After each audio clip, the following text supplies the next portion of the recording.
El Instituto de Investigaciones en Matemáticas Aplicadas y en Sistemas les da una cordial bienvenida a el tercer día del coloquio del Centro Virtual de Computación 2018. Para comenzar, nos congratulamos en presentar la ponencia magistral Quantum Computing and the Limits of the Efficiently Computable. Para brindar esta ponencia, nos hace el honor de acompañarnos el Dr. Scott Aaronson, del Quantum Information Center de la Universidad de Texas. Antes de comenzar, brindaré una breve reseña sobre nuestro ponente. Dr. Scott Aaronson es doctor en Ciencias de la Computación por la Universidad de Berkeley, en California. Trabajó en el Institute for Advanced Study en Princeton, New Jersey, en el Institute for Quantum Computing en la Universidad de Waterloo, en Ontario, Canadá, y en el MIT en Cambridge, Massachusetts. Sus principales intereses de investigación se centran en los límites fundamentales de lo que puede ser eficientemente computable en el mundo físico. Implícitamente, estos intereses lo han llevado al cómputo cuántico. El trabajo del Dr. Aaronson en este tema incluye las siguientes aportaciones: limitaciones de los algoritmos cuánticos en el modelo de caja negra, la capacidad de aprendizaje de los estados cuánticos, pruebas cuánticas y consejo, el poder del cómputo cuántico post-seleccionado y cómputo cuántico con curvas temporales cerradas. Finalmente, cómputo lineal y lineal óptico.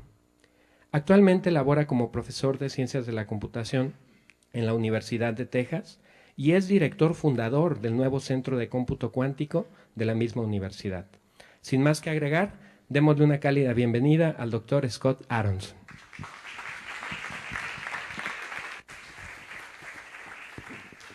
Okay.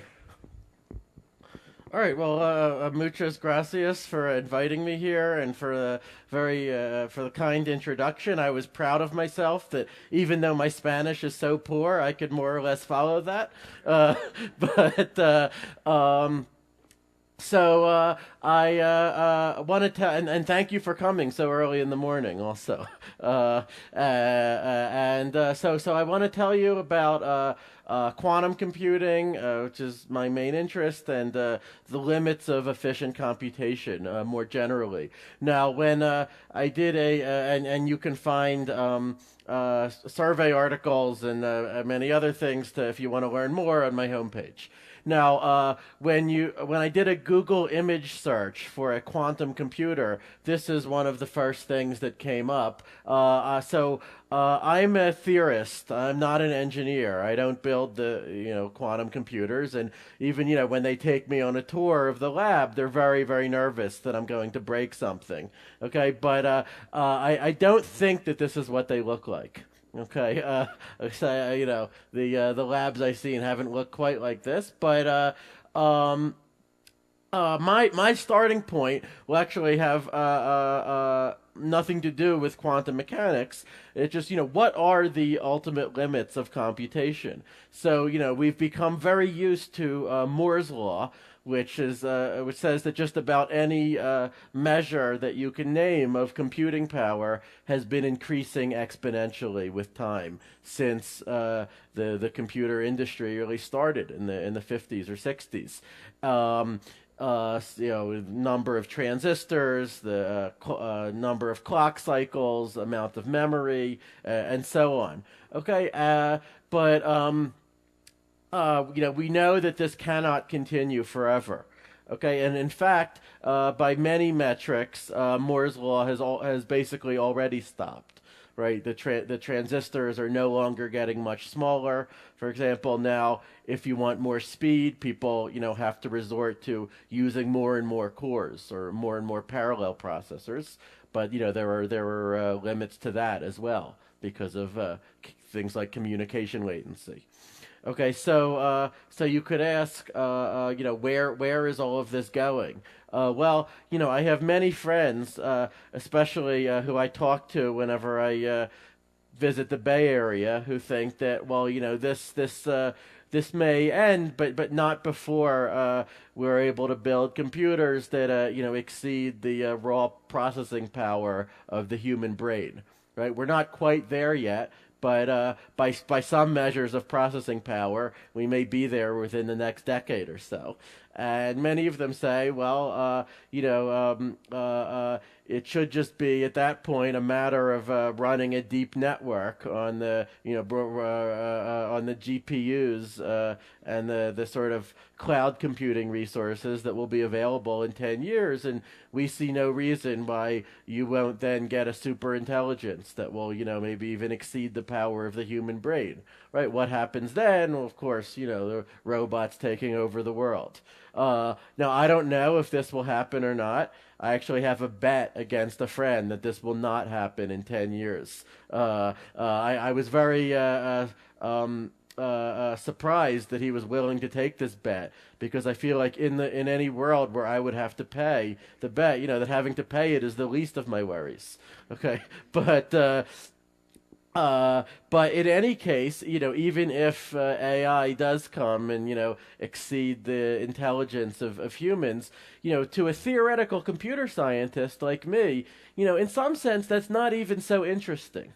Right? I mean, what is a super intelligent robot, right? It is yet another Turing machine, right? It's yet another, device that would operate according to the same principles of computation that we already know, that have been the basis of computing since the beginning. Maybe the same principles according to which our brains also operate.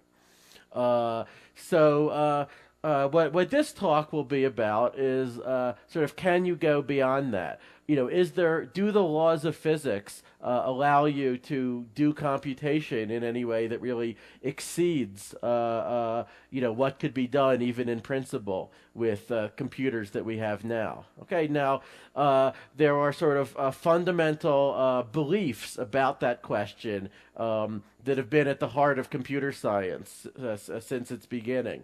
Okay, famously, there is the Church-Turing thesis, which, in its modern form, I would say, says that anything that is computable at all by any, say, physical device is also computable by a Turing machine, which is the mathematical idealization of what we mean by a computer that was invented by Alan Turing in 1936. That it involves a paper tape with squares and a tape head that can move back and forth across the squares. The actual details are not so important, precisely because of this Church-Turing thesis, which says if you try to invent any other kind of computer, whether it's a Mac, a PC, the phone in your pocket, or even a computer made of billiard balls or something like that, then some will be faster, some will be slower, some will have more memory, and others less.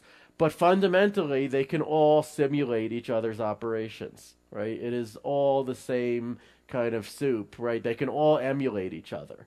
Okay, and in this sense, there is only one mathematical theory of computation.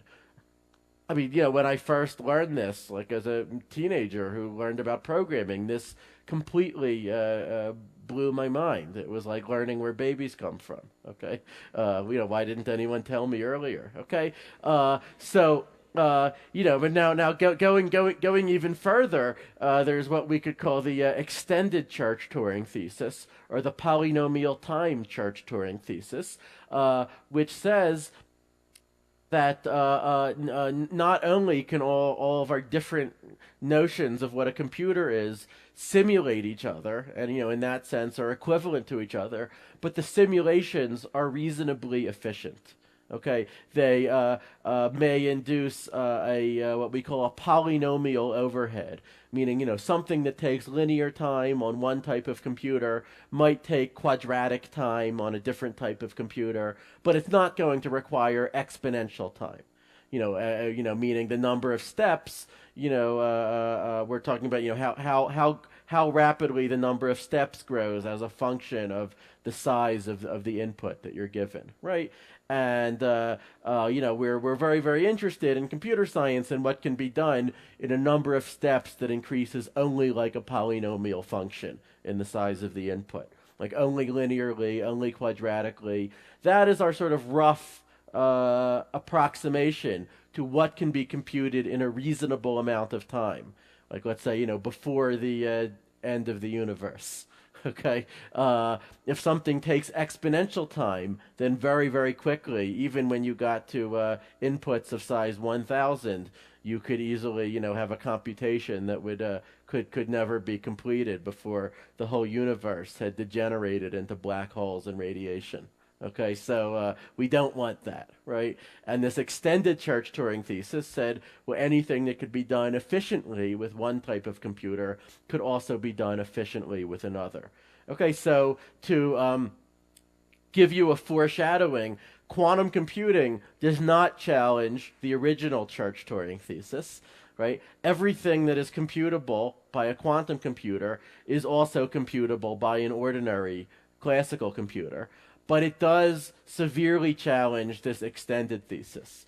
There are things that can be done efficiently with a quantum computer that we believe would take longer than the age of the universe with any existing computer. Okay, and that is certainly one reason to be interested in this subject. Even if you didn't know or you didn't care about quantum mechanics, that is a reason to care. Okay, so but let me. Before I even come to quantum computers, let me just talk about what made computer scientists so confident of this extended Church-Turing thesis in the first place, right? I mean, what happens if you try to invent a new type of computer, that some other type of computer that would do things, dramatically more quickly than any existing computer, right? What goes wrong with it? So let me just give you a couple examples of other ideas people have had of how you could use physics to exceed the known limits of computation. And what goes wrong when you try. Okay, so my first example will be the relativity computer, right? Everyone talks about quantum computers, but why not the other great theory of 20th century physics? So the idea of a relativity computer is very simple. It is that you start your computer, working on some very, very hard problem. Could be the traveling salesman or some NP-complete problem. You've heard of that. Could even be a harder problem. Then you leave your computer on Earth, just grinding away on that problem.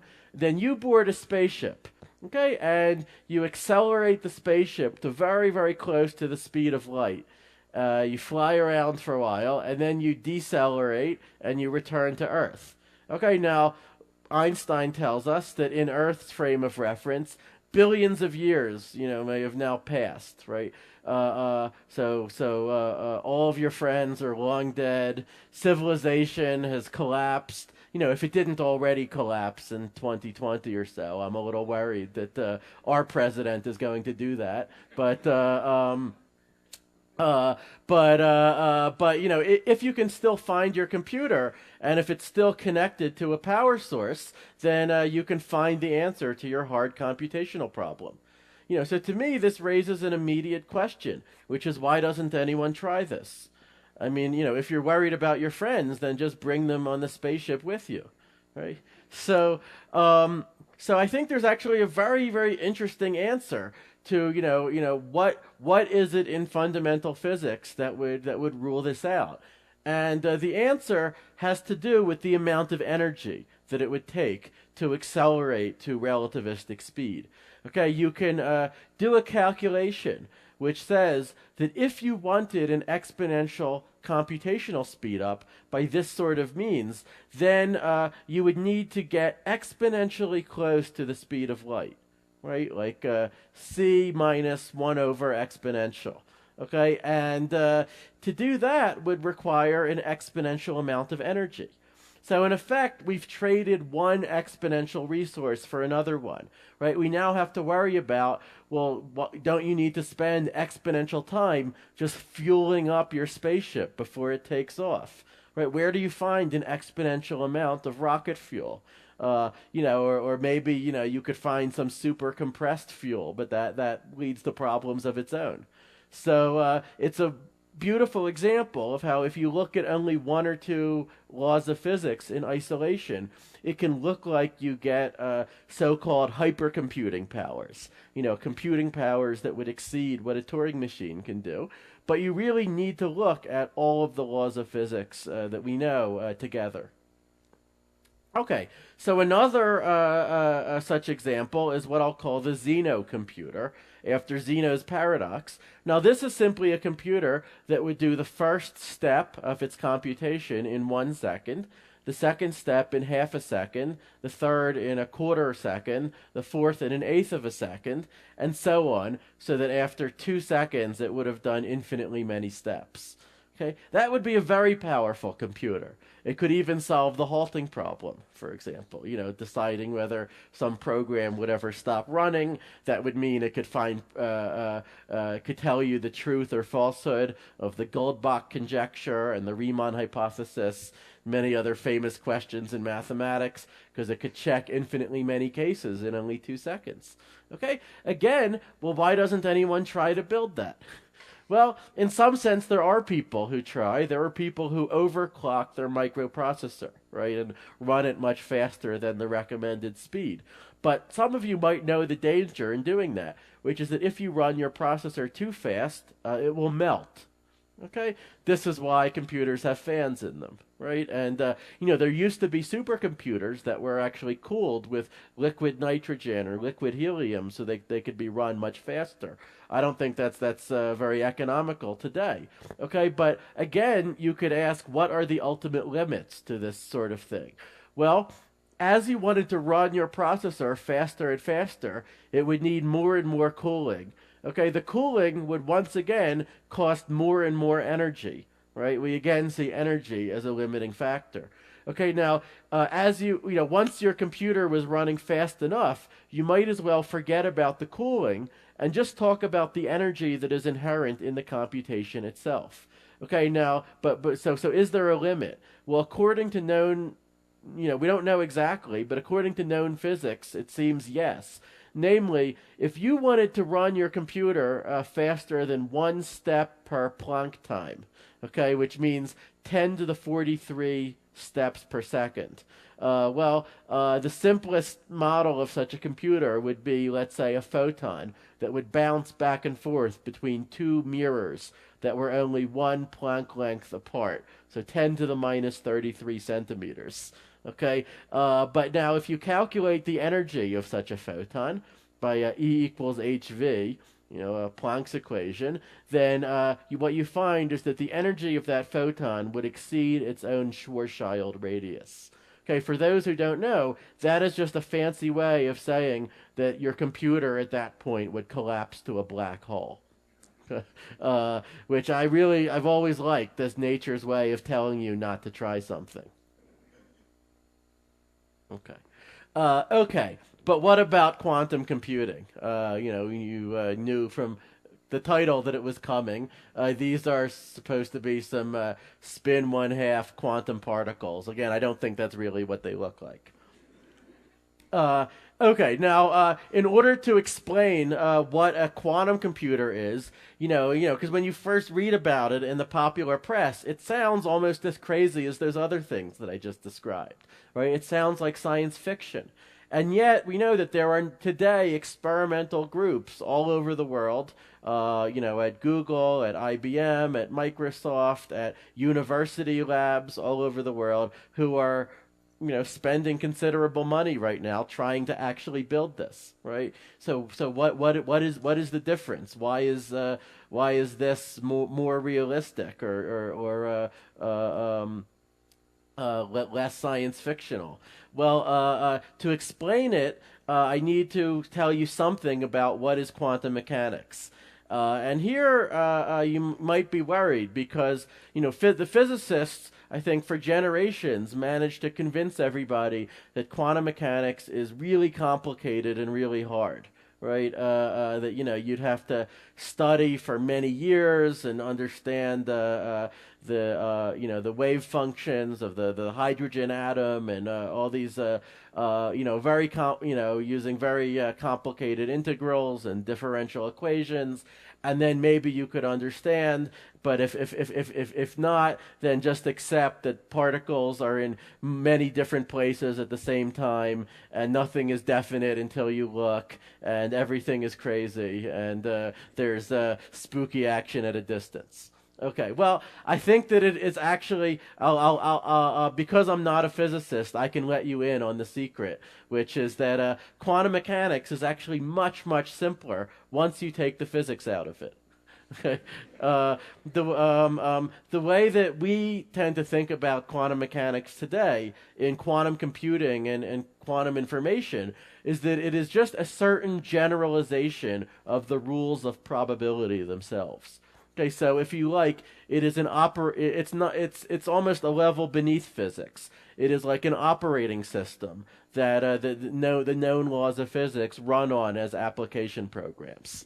Okay, but so what is this operating system? If you asked a mathematician, who knew nothing about physics, to just invent something that was like probability, but where instead of probabilities, which are real numbers between 0 and 1, for some reason you wanted numbers that could also be negative, okay, or that even could be complex numbers, let's say, I think that they would basically be forced to reinvent quantum mechanics, right? And to me, that is really the core, right? Anything you've ever heard about the weirdness of the quantum world, either it was wrong, or if it was right, then it was just another logical implication or application of this one change to the rules of probability.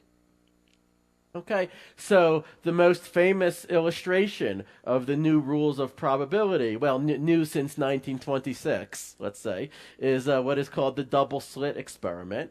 And if you won't take it on my authority, you could take it on Richard Feynman's, that he used to say that everything in quantum mechanics is contained in this one experiment. Okay, and this is the experiment where you shoot photons one at a time at a screen with two small slits in it. Again, this is not to scale. And you look at where the photon could end up on a second screen. Okay, and what you find is that it's probabilistic. Sometimes the photon lands in one place and sometimes in another, even with identical initial conditions. Okay, and this is the famous, God plays dice with the universe that Einstein could not accept, right? But I want to stress that if that was all there was to it, this would really not be very surprising or very troublesome. I mean, you could invent 20 theories before breakfast if you had to say, okay, the photon has some extra little tag inside of it that we don't see, a little RFID tag or something that determines which way it goes. And, okay, it consults its tag and it decides which way to go. Okay, the surprising part is the way that the probability works here, which actually shows that there cannot be those little tags. And in particular, what happens is that you find this interference pattern, so meaning that there were certain dark spots where the photon never appears, and in between them are light spots where the photon can appear. Okay, fine, so something strange is going on. Okay, but now the really strange part is that if you closed one of the slits, then these dark spots where the photon could not appear before, now it can appear there.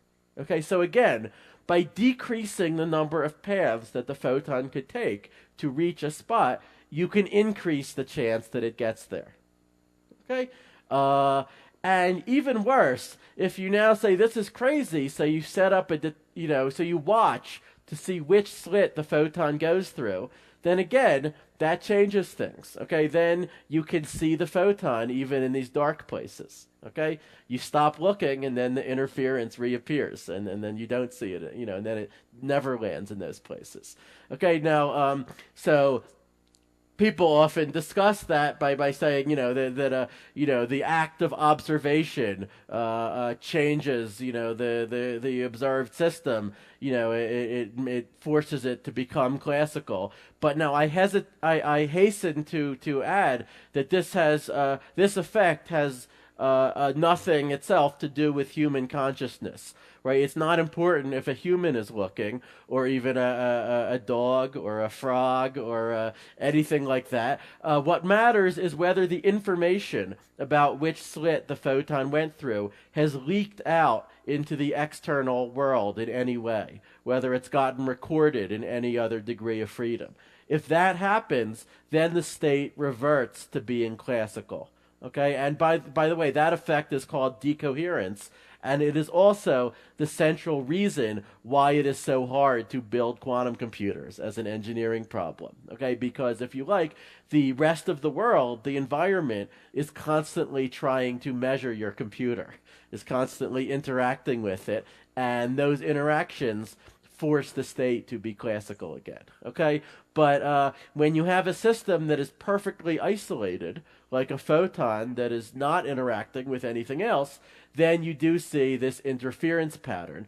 And the quantum mechanical explanation for this is simply you cannot say the photon goes through one slit or the other. You have to say it goes in a superposition of the two slits, which means there is some complex number called an amplitude that is associated with each path that the photon could take.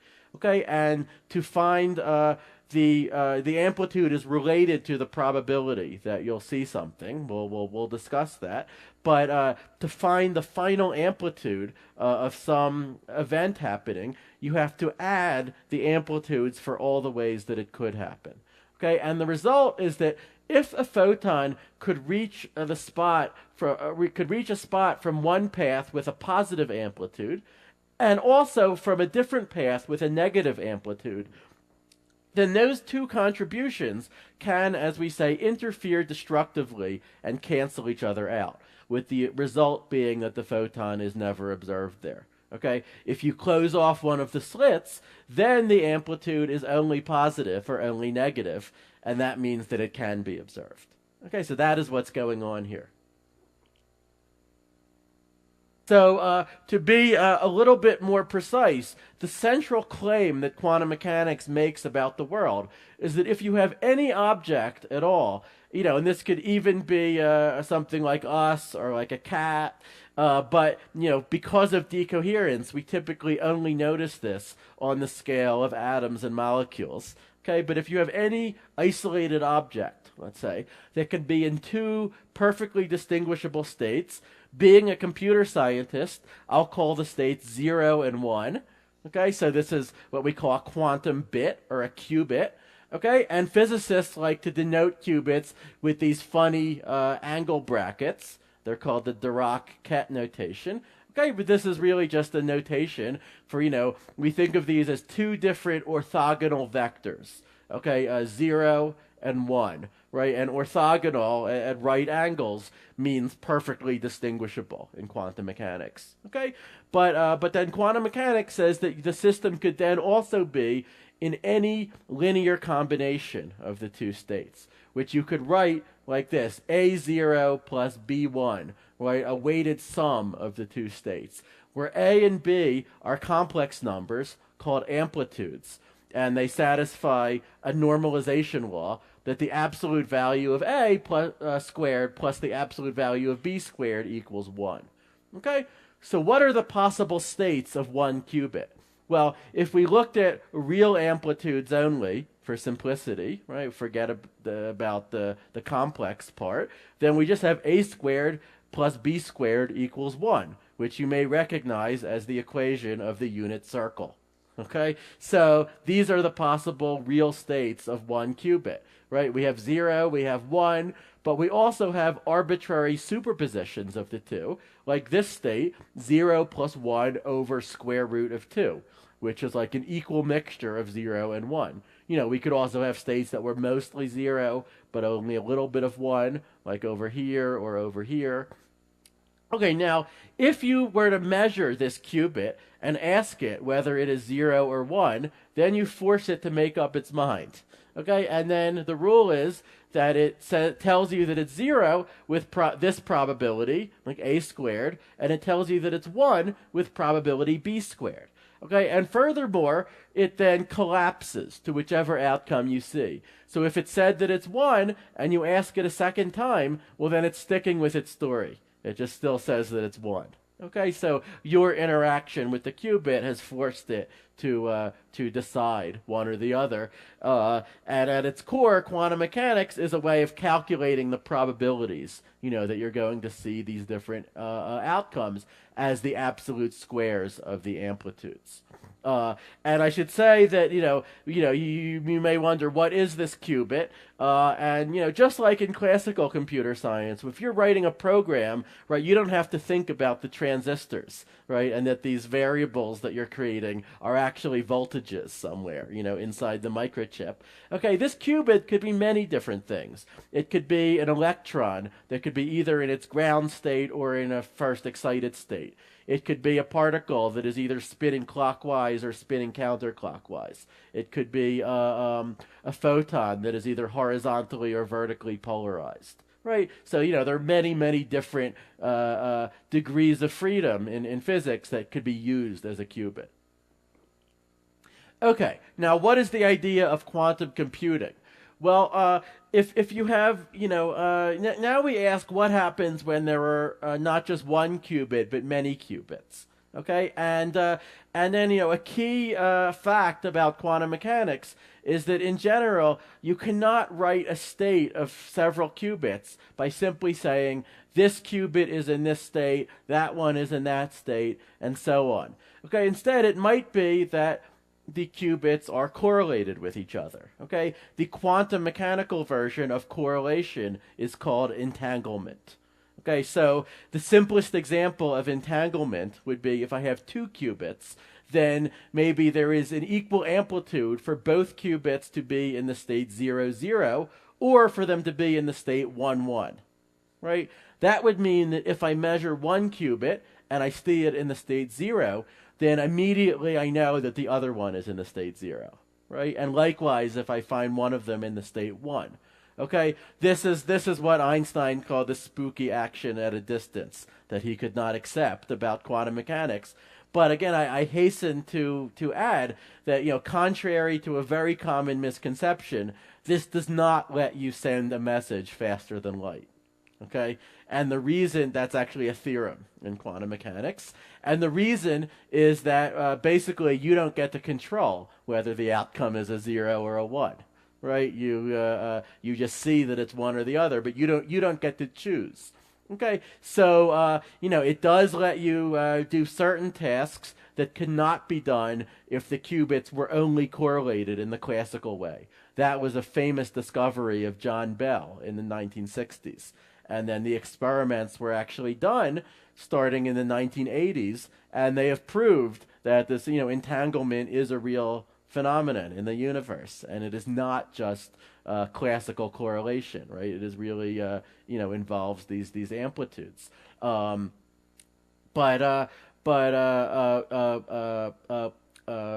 Quantum computing really begins when we start asking, well, what if I have, not only 2 qubits that could be entangled, which is strange enough by itself, but what if I had 1,000 qubits or 1,000,000 qubits, which could be entangled in some completely arbitrary way?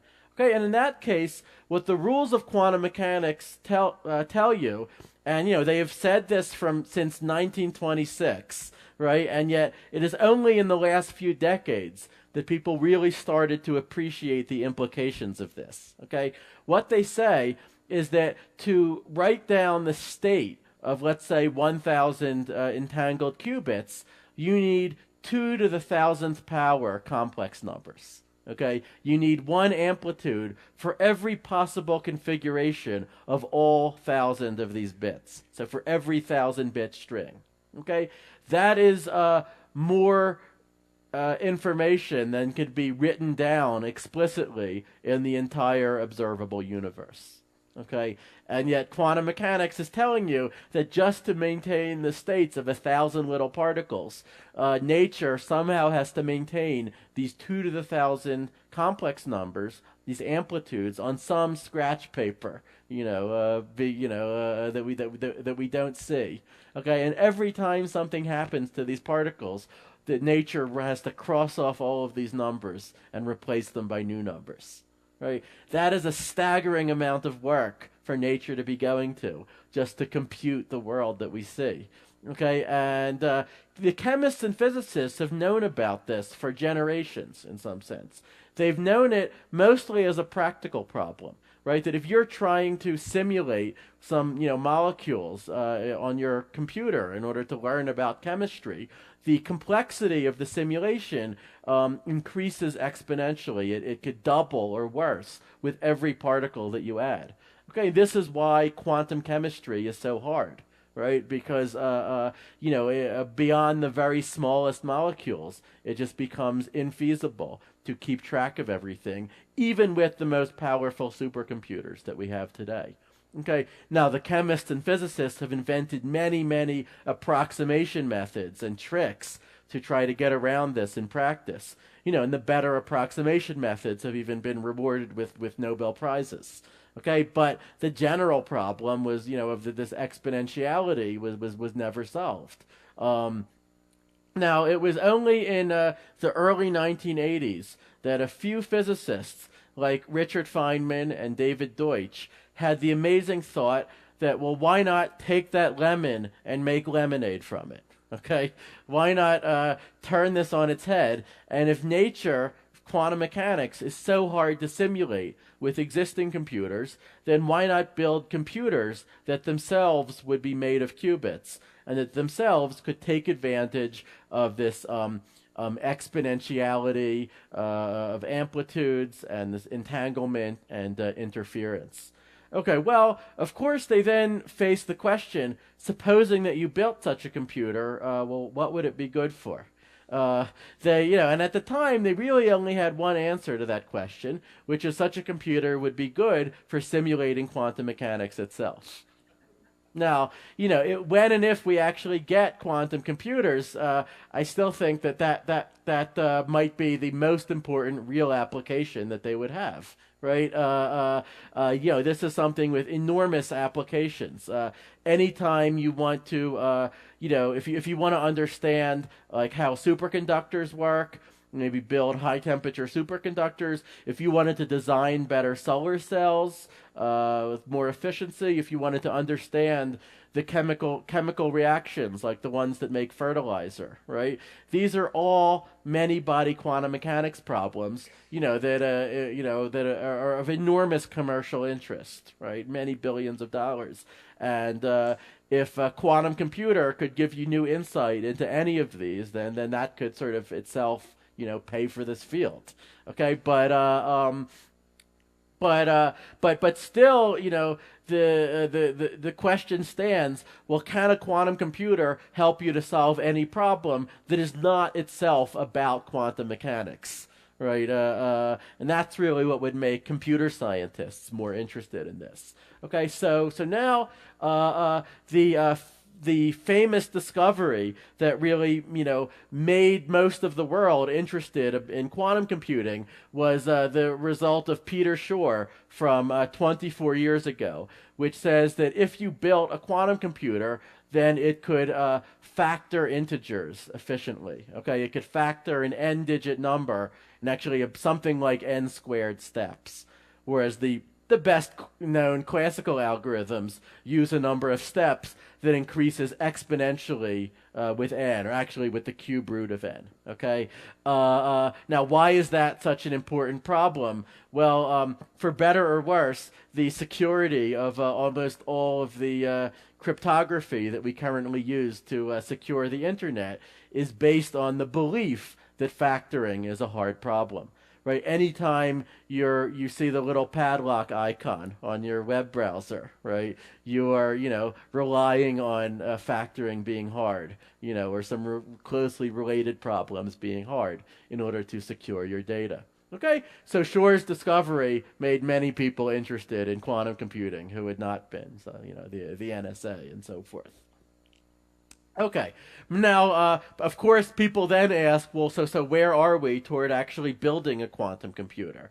Well, I'm proud to say that, after, decades of research in this subject, I mean, quantum computers have been used to factor 21 into 3 times 7 with high statistical confidence. I think that 35 is soon on the horizon. So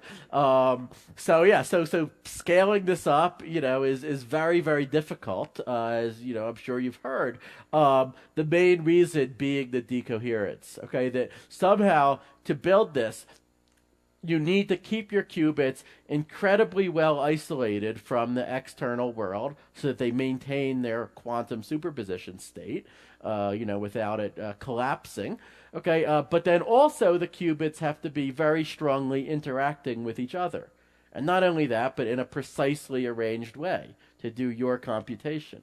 Okay, so it's an enormous engineering problem. In fact, there were even, many respected physicists in the 90s who said this is impossible. You will never isolate quantum states well enough to do this. Now, what changed most people's view was another fundamental discovery from the 1990s, which was called quantum error correction and quantum fault tolerance. Okay, and with that said, it was that to build a quantum computer, you don't actually have to get your qubits perfectly isolated from the environment. You only have to get them very, very, very well isolated.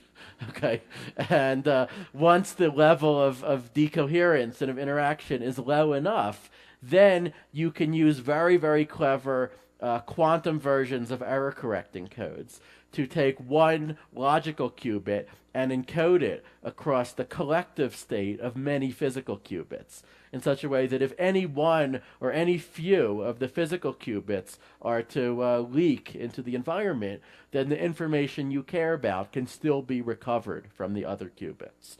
Okay, and furthermore, you could even do computations on these encoded qubits. And if the error rate is low enough, then you'll be fixing more errors than you create eventually. Okay, so we're not yet at the crossover point where this error correction works and where it starts making things better and better rather than worse and worse. Okay, but we know what error rates would suffice. If you look at just 1 or 2 qubits in isolation, people can already achieve the needed error rates. This is new. This is as of 3 or 4 years ago. Okay, the challenge today is to maintain those low error rates even as you integrate 20 or 30 or 50 qubits in the same system. Okay, that is exactly what Google and the other companies are trying to do right now. They're trying to build a chip, well, in Google's case, that would involve 72 qubits, okay, with controllable, interactions, and that would also maintain the low error rates. Okay, if so, it might or might not be useful for anything. But I'm optimistic that if a 72 qubit chip works, at least it could do something faster than a classical computer. I don't say something useful, but maybe not. But something that would prove the point. And for me, the number one application of a quantum computer has always just been to disprove the people who say this is impossible. Okay, everything else is just icing on the cake. Okay. Okay, but now, what could a quantum computer do?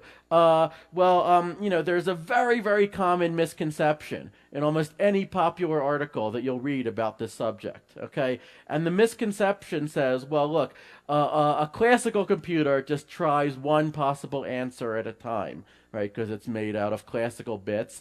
But a quantum computer can go into superposition and just try every answer in parallel, and then somehow just immediately pick the best one, right?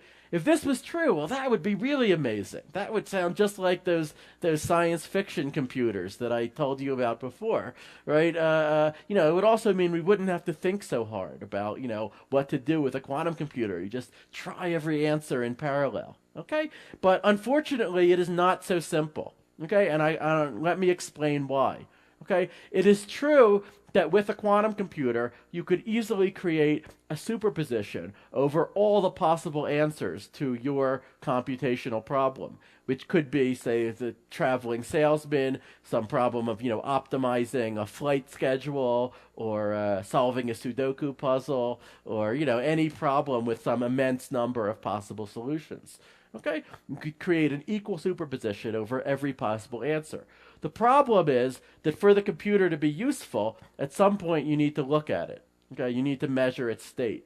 And if you look, not having done anything else, the rules of quantum mechanics say that all you will get will be a random answer. Now, of course, if you just wanted a random answer, you could have picked one yourself with a lot less trouble. Okay, so the entire hope of getting a speed advantage from a quantum computer is to exploit the way that amplitudes work differently from classical probabilities. Okay, the idea with every quantum algorithm is to choreograph things so that for each wrong answer to your problem, some of the paths leading there have positive amplitude and others have negative amplitude. So on the whole, they cancel each other out. Whereas for the right answer, you would like all of the paths leading to that to have amplitudes of the same sign, to be pointing all in the same direction, so they add up. Okay? If you can arrange that, then when you measure, the right answer will be observed with a high probability. And if it's not, you could just repeat until it is. Okay, so that is what quantum algorithms are all about. So nature gives you a very strange hammer, and it was not until the 1990s that people really figured out what nails that hammer could hit. Okay, and Shor figured out how to do it for the very special problem of factoring numbers, which happens to be what most modern cryptography is based on. In computer science, we can take any idea and we can associate to it an inscrutable sequence of capital letters. So my former advisor, Umesh Vazirani, and his student Ethan Bernstein did that in 1993. They defined a class called BQP, bounded error quantum polynomial time, which consists of all the problems that are efficiently solvable with a quantum computer.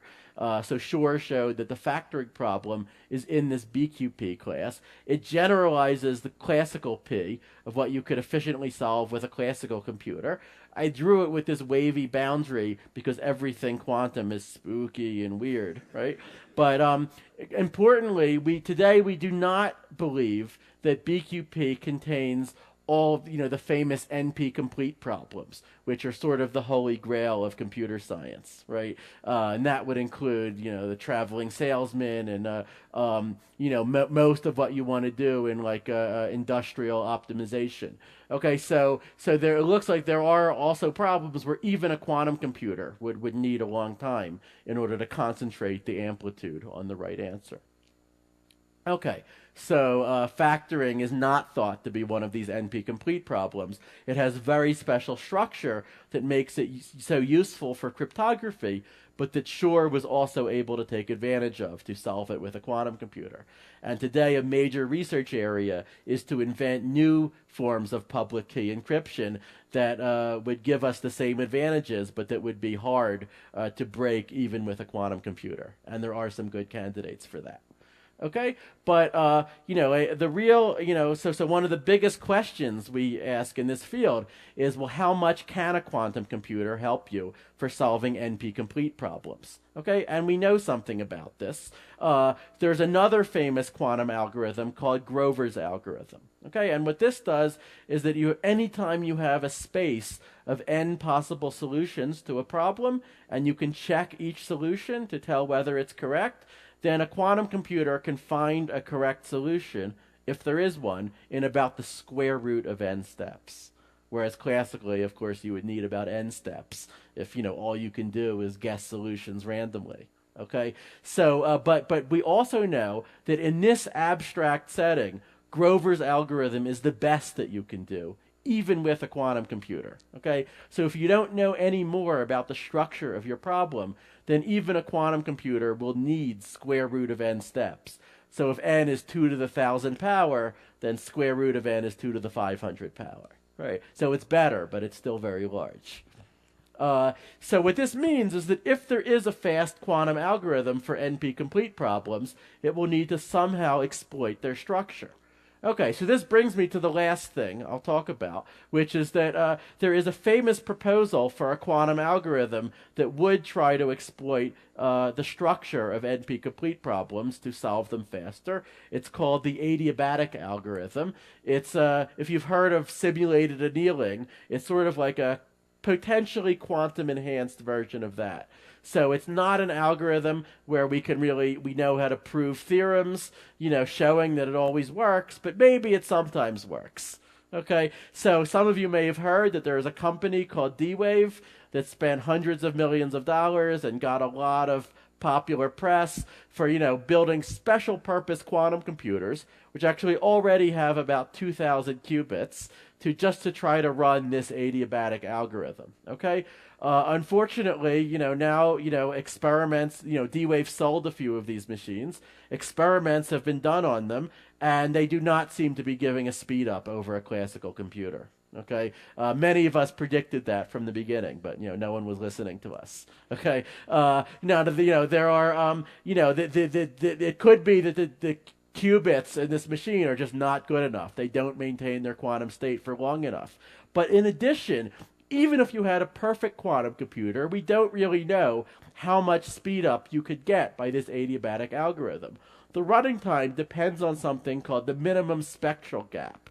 This thing here, this gap between these two lines. If this gap becomes exponentially small, then the algorithm needs to be run for exponential time.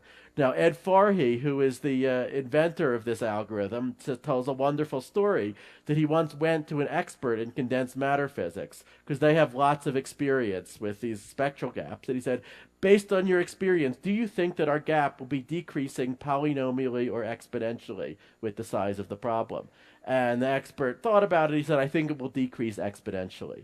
That was not the answer that Farhi wanted to hear. So he said, what's the physical reason for it? And the guy thought about it more, and he said, well, it's because otherwise your algorithm would work. Okay, so it's a great story because at some point you might take the hardness of these problems as a basic principle of physics. Like the no faster than light communication or no perpetual motion machines, and you could just see what it implies for other things, right? And indeed, today we know that the spectral gap can become exponentially small. Okay, so I had some more slides, but also people think today about the potential of quantum algorithms for machine learning. There have been some recent breakthroughs on the subject, including by my student, Yiwen Tang. I can tell you about that if there's questions, some work on quantum supremacy experiments. We've been able to apply our knowledge about the limits of quantum computers even to other subjects, including understanding the black hole information problem, okay, of, Hawking's information loss problem. But let me just give you an executive summary at this point. So exponential quantum speedups, if you want them, depend a lot on finding a problem with a special structure where you can really choreograph this pattern of interference. Sometimes we can find that structure in problems that we care about. Code breaking, maybe some machine learning or optimization problems, but we're not really sure. Certainly quantum simulation.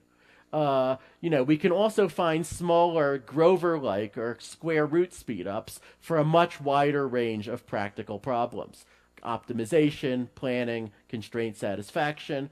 For me, the single most important reason to build this is just to disprove the people who say it's impossible. But also, I hope it will give us a new tool for simulating nature and maybe some other useful things. Okay, thank you.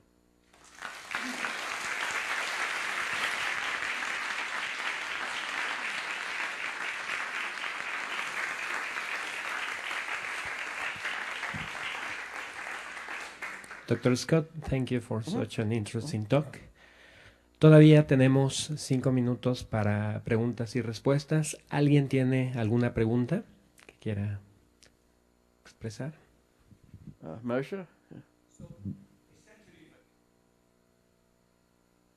one way to summarize it, that this is a way we find a way to take advantage of superposition. Yes.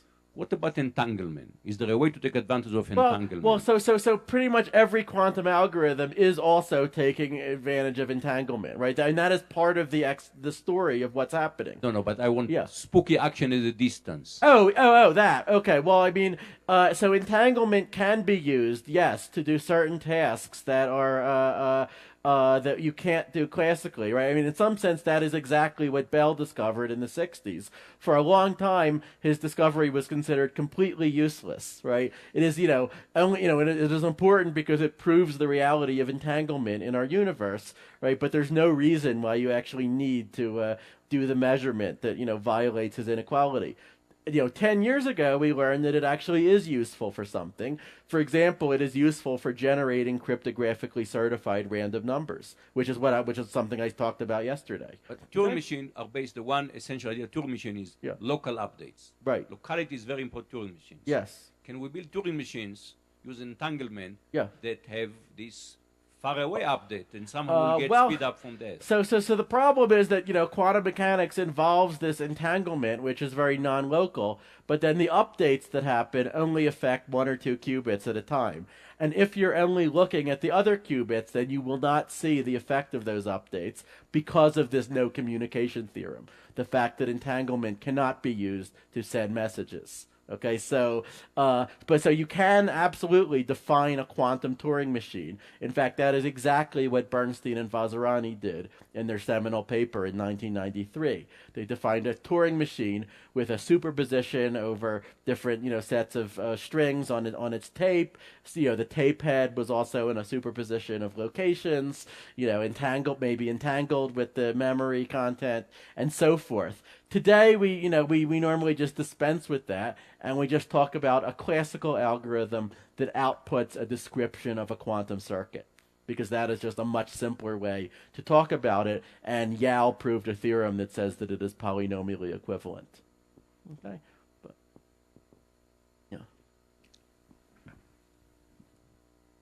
a simple question. Yes. Concern about everything we have learned about algorithms and data structure. We will have to throw away everything if we move quantum programming. Mm-hmm. How different is the area of quantum algorithms, data structure, programming, and so on?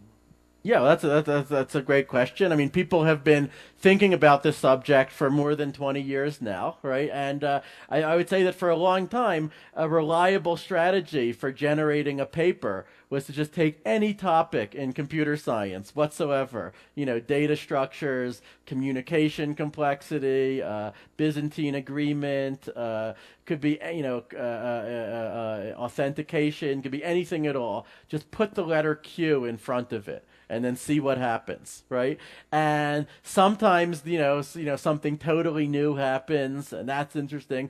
Other times, it's, mostly the same as before, but then it requires a new proof, to prove that nothing goes wrong, even if your adversary can be quantum or whatever, or something like that. So, it is a huge subject, But you know, I would say you can rest easy that everything we have learned in classical computer science is extremely relevant.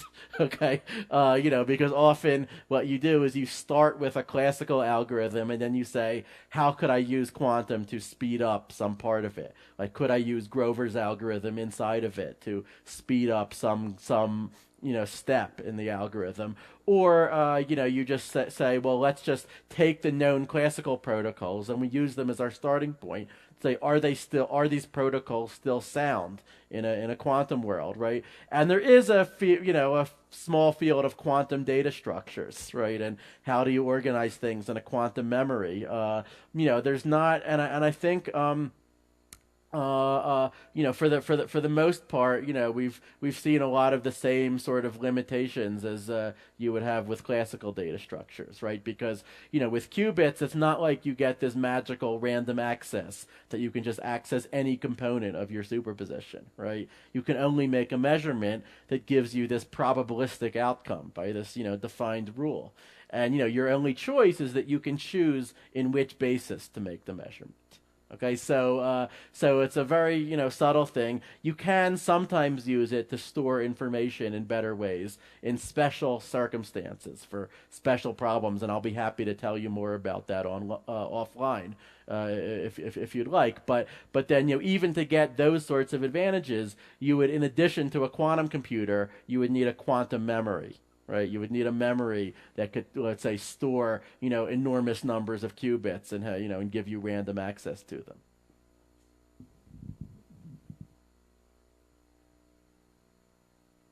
What are the problems that are intractable with a quantum computer? Okay, yeah, so excellent. So, okay, first of all, as I mentioned, like a quantum computer will certainly not solve the halting problem or make it computable because, you know, anything that a quantum computer can do can also be done by a classical computer merely with exponentially more time.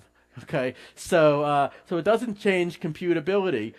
But more than that, it has only a limited effect on complexity theory, right? In particular, if we go back to this picture, this diagram that I had,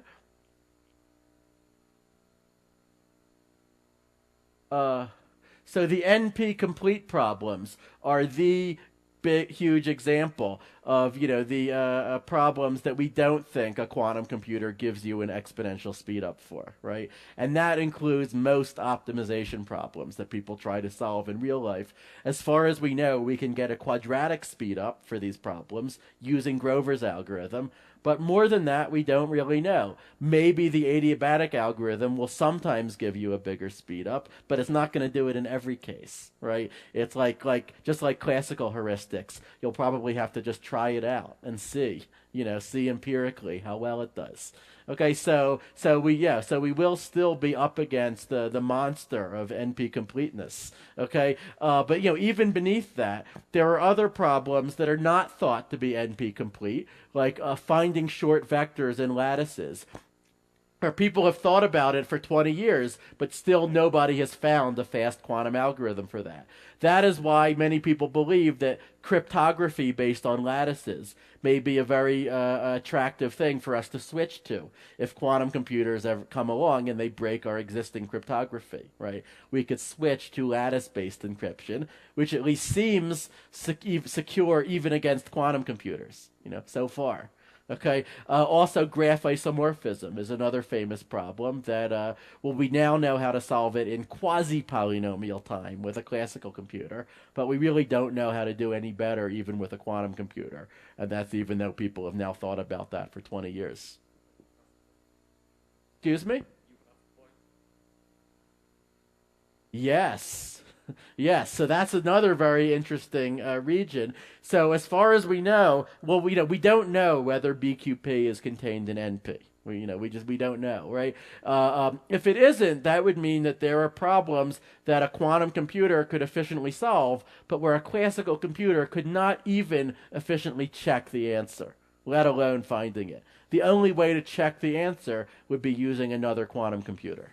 Okay, so so actually simulating quantum mechanics itself may be a very good example of a problem with that sort of behavior, right?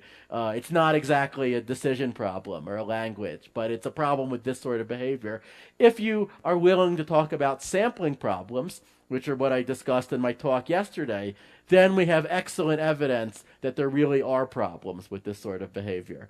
Boson sampling and the problems that I discussed yesterday, they really are like this. If you could verify the answers, then the polynomial hierarchy would collapse. Okay, but as for like decision problems, we don't really know if this region is populated. We can show that relative to an oracle it is. Okay, and actually just a few months ago, there was a big breakthrough by Ron Raz and Avishai Tal, where, building on earlier work that I did, but I was not able to complete this, okay, they showed that there is an oracle relative to which there are problems that are in BQP, so a quantum computer could efficiently solve them, but that are not even in the entire polynomial hierarchy. Okay, again, that's relative to an oracle. One can show that. If you don't know what that means, don't worry about it. But, yeah.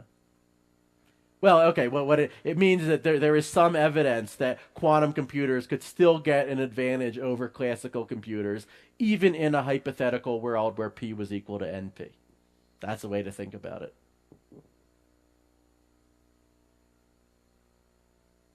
Once again, Dr. Aaronson, thank you very much for being here with us. Thank you.